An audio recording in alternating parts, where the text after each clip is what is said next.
This is Total Disruption Boardroom Battleground, where bold entrepreneurs step up and they put their businesses to the test. Over the next 12 weeks, we'll push our contestants beyond their limits in branding, marketing, leadership, strategy, scalability, and profitability. Every move counts. Every misstep, a crucial lesson. Every victory, a moment to shine. Behind the scenes, a world-class production team will showcase their business like never before. In the end, a single superstar is going to rise above the rest. This is Total Disruption. Boardroom Battleground. I was looking at it like this. You know, when you have a great idea and you really start kicking ass and you really start doing things, I call that bubbling up. Well, we want it to not only bubble up, we want it to overflow. Once things start to overflow, there's enough heat underneath that idea or that habit or that process. It's just coming out of the pot. We don't want to have it bubble down because it's too new. We don't want to have it bubble down because it's not being reinforced enough. We don't want it to just simmer. We don't want that. Bubble over, right? Bubble over. I think this is true. I think this is what you said is true all the contestants relative to habits. We don't want to, will they slip back into old habits? Does that happen? Yes, it can absolutely happen. We have heard there's multiple numbers, 27 days, 44 days, 66 days, 128 days in order to form and run a habit. Now, every one of those is a benchmark depending on who they are. And we've been asked, why is the show run 24 episodes? Why is it 12 weeks? Because we felt that was the most appropriate way to build and set those habits in order for them to sustain the business they needed to sustain going forward. We want to see them succeed. Yes. And not only do we want to see them succeed, we want to see them thrive, make the impact, and then look back and say, damn, I really got that aha moment here, and I owe it to these guys. That would be the biggest kudos. Yeah, 5 years from now, I want every one of the contestants to look back and say that's where it started. That's where the movement happened. It's in a process of rebranding myself of who I am and what might be better, not come across better to people, but be more genuine in who I am deep down, and then that I can portray that to others as well. Now, I think a big moment for Emily also was in episode 6, where I believe she had that head-to-head with Chad, which we saw a different layer of Emily. And I'm impressed. I love the curtain, and then the curtain, and then when the whole damn curtain rod falls down. And the whole damn curtain rod fell down. And it was no longer the person behind the person, right? It was like, wow, that's Emily. That was really cool. It was really cool to see her assert herself as opposed to being a little too conservative behind the brand. Because I don't know what you think, but because someone's represented a product, sometimes they've got personal blinders on where, I better not. Outside of doing anything majorly derogative or running for a political position, that's kind of that's a self thing. That's like a self thing, right? You can show who you are and still represent a brand. Again, obviously, you got to make sure you're doing ethical and social responsibility. But if you want to show your fierceness, show your fierceness. I don't know. What do you think of that? Well, I agree with that. And I thought that was another point at Emily that we met. Now, we know that she came out of the financial world corporately. She used to be she was in the finance division for the U.S. Olympic Committee and the rodeo. Like, she did amazing things there. And it was a great moment. And I'm glad that she was able to step in and go head to head with Chad in that moment, because that brought that element of her to her business. I had another great aha, and it's in it. You'll see it much later. In her future documentaries, that I was there when we filmed it, and it was awesome. And and you're going to love it. It was a moment. We were at the Pro Rodeo Hall of Fame filming her. It was so fun to be there for her. And she was so candid in those conversations. And it was so much fun that there's one particular moment that I enjoyed more than any others. And as professionals in the background, we're all supposed to be real quiet. It was all I could do to not laugh out loud and applaud that moment. It was so cool. So that's one you're going to see in future episodes. I've had a long career of leadership. I had a team at one point of like over 50 in the corporate CFO routes.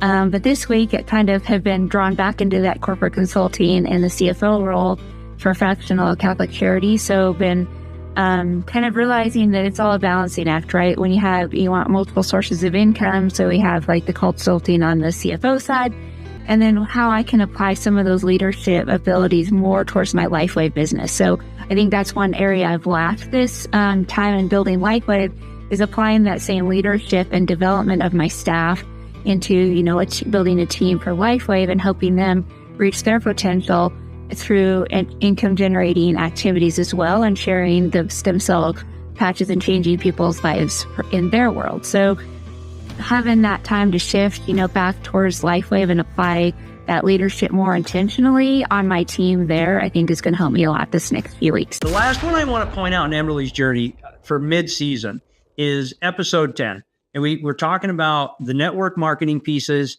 and we're talking about that leadership development. And this is where Emily really came out and started leading herself, because it's not necessarily just about being a leader and being an influencer.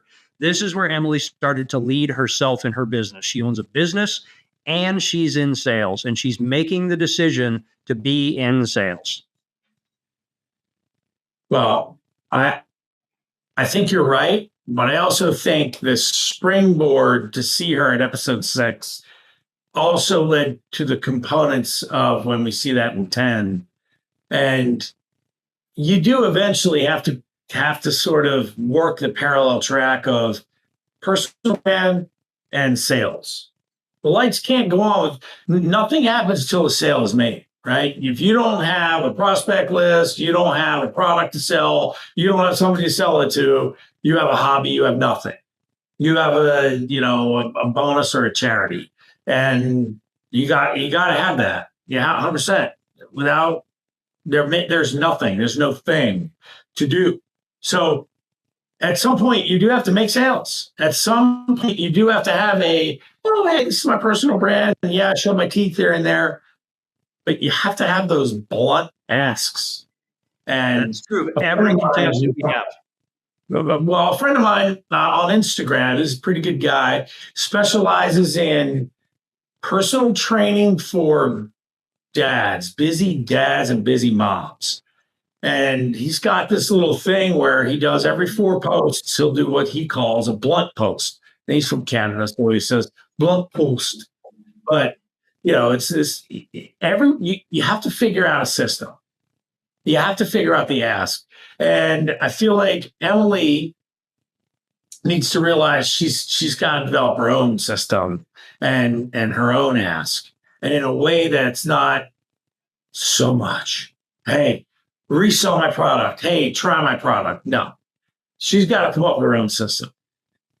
All right, man. I feel like we've come we want to see Emily's journey. I feel like we brought the audience up to speed on where we think Emily needs to go in the next 10 or so episodes, or 5 or whatever it is left in our season here.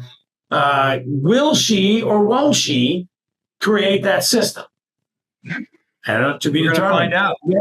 You have to stick around and figure it out. I would love to be able to hire as many teachers as possible to be able to help them make a living in music. As a musician myself, I know that making money in this industry is not always possible. She has built a referral model because of loyalty, because of how she treats her people. Like, her teachers stay with her because they're being paid well. And she tries to keep her fees down so that her clients will stay with her. And yet she's got to get to scalable. And then that's where it showed up in episode 8. We absolutely saw a mindset shift in Sam, where she made the decision of, it's time to expand. I'm ready there. She made and what happened when she put that energy out there was she had the opportunity to expand her building, to get the whole space, to really grow her business much bigger, much quicker, because she made the decision to do it. And we saw that occur in episode 8. What's great about this place is It's over twice the amount of space that we currently have, and with the option of keeping my old space as well. So 3 times the amount of space. It's in a great location that our customers are used to. It has great parking. And I know that came from Anthony's calls and one of Melissa's calls that she was on, that they really got to her in that space. And then Chad challenged her again, and she was able. He's that guy, man. He is absolutely just in their face as a coach, and that's great. You need to be there. How many school locations do you want to have in 5 years from now if you get what you want? So here's the thing is I'm very, very concerned about quality and relationships with the kids. He challenged her again to say yes. Like the opportunity came up, she was scared of it. But you've got to say yes to it because she's in that space of she's bootstrapping it. She's building a business, but she's also still got a full-time job. Like you have to get to a space to where you got to let go of that job to be able to run the bigger business. You have to absolutely do it. And I think that's where we started to see that show up, come around in episode 10. Right. So I guess it goes back to Chad originally challenging her. She wasn't ready for the challenge. So she just quit. She's like, I won't do it. If I don't like it, I don't do it. No. You know, the old murmur in the background in The Simpsons, right? You hear the parents talking or whoever, and it's like, you hear that. I think it's The Simpsons. Yeah, you hear this blah, blah, blah. It's kind of, you know, after a certain age, everyone's a freaking know-it-all, right? And no, you're not a know-it-all, right? That's what coaches are there for. That's what people who aren't on the field seeing the game differently, you got to realize, hey, it is where it is. It is what it is. Of course, you got to take cautious approaches to people's advice. You can't just believe everybody blindly, otherwise you'll go in every direction because everybody's got an opinion. So I like that Chad stuck with it. I like that she stuck with it. I like that we saw her mature and open her mind. And I like that it's happening for her. Sustainable? Let's see. She's still stuck in her own ways where she's going to fall back. I don't know. Too early to tell, actually. But I am definitely interested to see what happens. So we did see some movement, which I like to see. I saw movement. I want her to expand. I mean, I want her to do well. I'm the face of I-68, but my brand is with the I-68 family. What they're telling people, who we are and why we do what we do. So that's my opinion on the branding of I-68 Consulting Group. We built that good foundation. Now we're ready to build the rest of the house of I-68 Consulting Group on that good foundation, and we'll see where it takes us. So he's coming around to the fact, and I think we start seeing it in episode 3, and we're seeing it definitely in episode 9, to where Mark is coming around and saying, you know what, it's okay for it to be seen. We even saw that he was diluting his brand. The I-68 brand is Mark. And he was calling it the I-68 family and spreading it out too thin. We absolutely saw some of that. And I think the brand, and having spent time on the range with Mark, the brand is Mark. Absolutely. I-68 is who he is about. And you'll see that in his documentaries and his interviews. And I love that about him. So we can keep going on that. So let's talk a little bit about episode 10. Like, what's your representation on Mark's leadership skills? So I think they were honed in his career and they're recognized.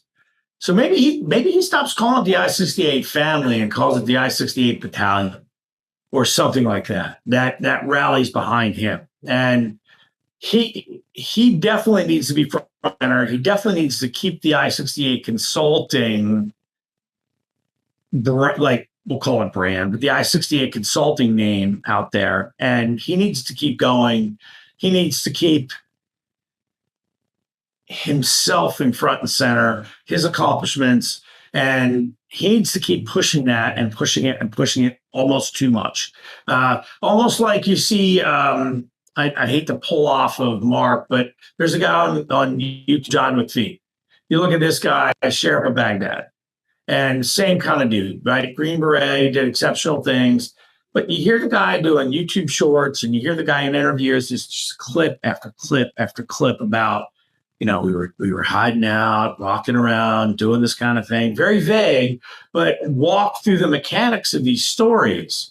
Then he's talking about, he sells these shooting cards and shooting schools, and he's always being contracted to help law enforcement trainings. That's what I want from Mark. I don't want Mark to be John.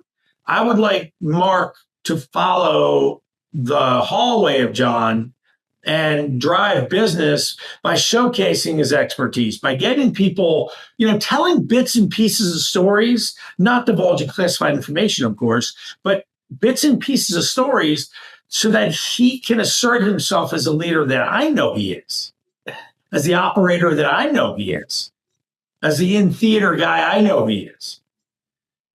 And then deploying that information to teach it and then becoming, financially viable because of it. I mean, think about it. What else you going to do as a retired former military person with a bunch of training? Just let it go to waste? No, man. Share it in obviously a controlled environment. Share it. It's your job to bequeath that information onto somebody else. I mean, the guy who taught me to shoot was ex-military. I didn't go to shooter training. There's a different way that Mark does it.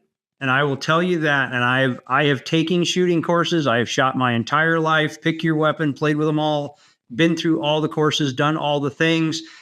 And I can tell you, Mark does it differently. They do things that they're kind of scared to do, but then they do them and they feel empowerment. We had a pistol fundamentals course, which we filled the whole thing up.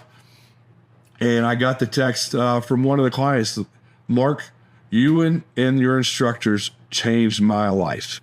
I didn't know that I could do this at this high level. And for me, that just shows, hey, we're doing it right.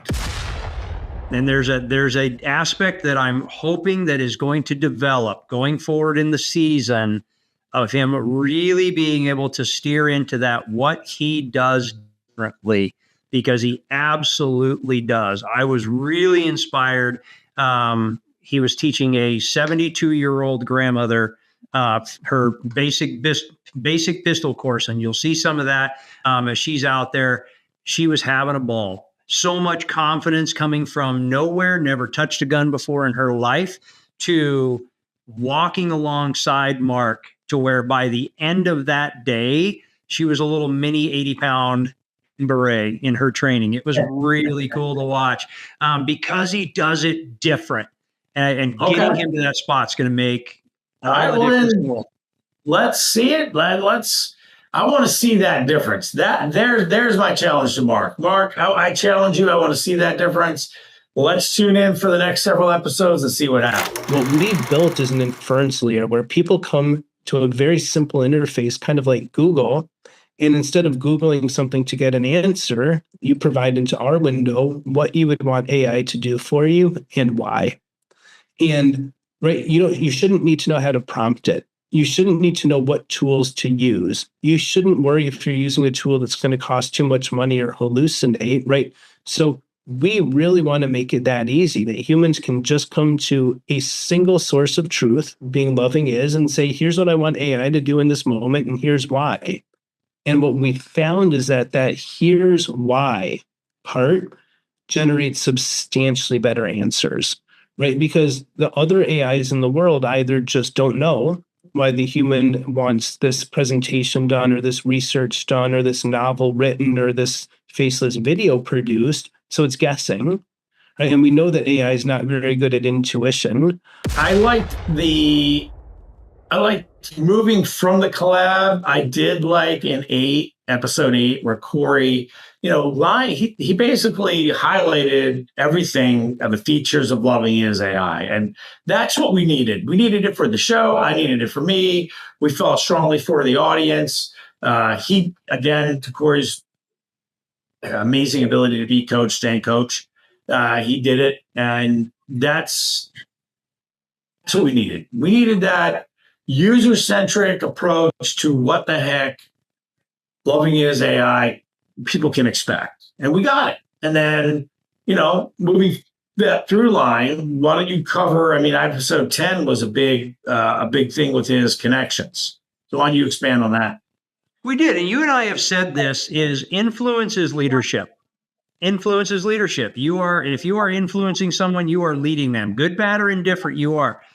Where we saw Corey really step in this last week with his leadership skills is leveraging a massive community that he has and really stepping into where he has influence and being able to communicate with them in a way they understood it. Not just, man, Corey's really smart, but I connect with Corey. We really saw that happen this last week, and we saw it happen with the contestants as well, where he was able to connect with them all. Yeah, I mean, working smarter, not harder, that's an ongoing debate. I think the best way to describe what I'm trying to do is create a full-service wholesaling operation.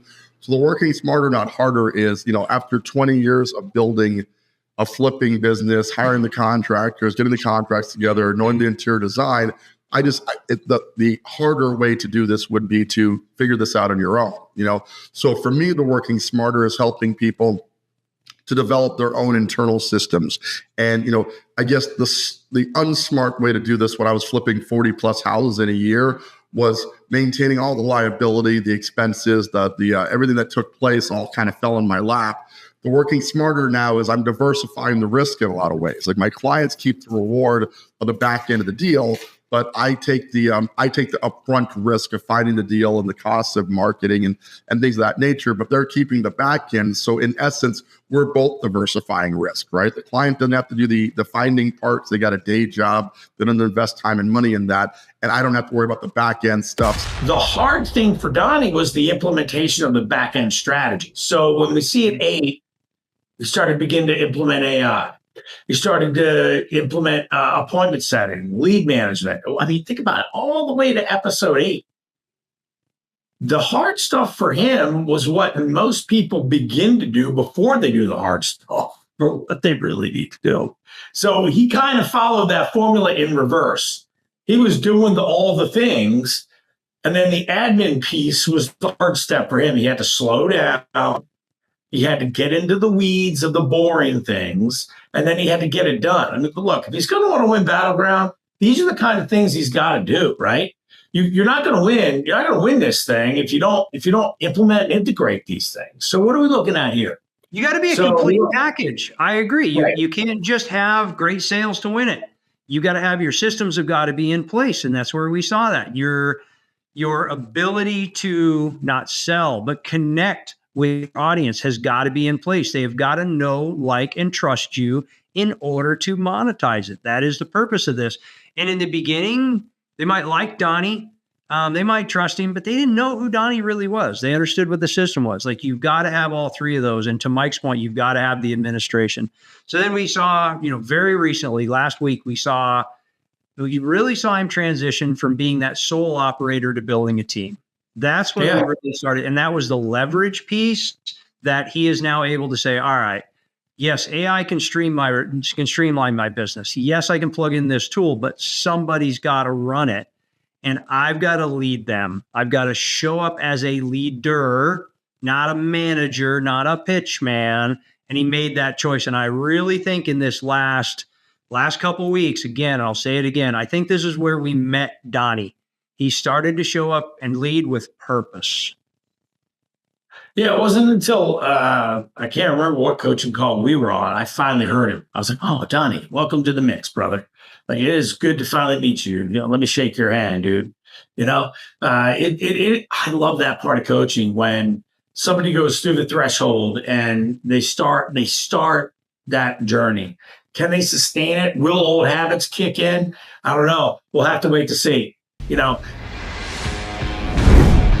Next time on Boardroom Battleground.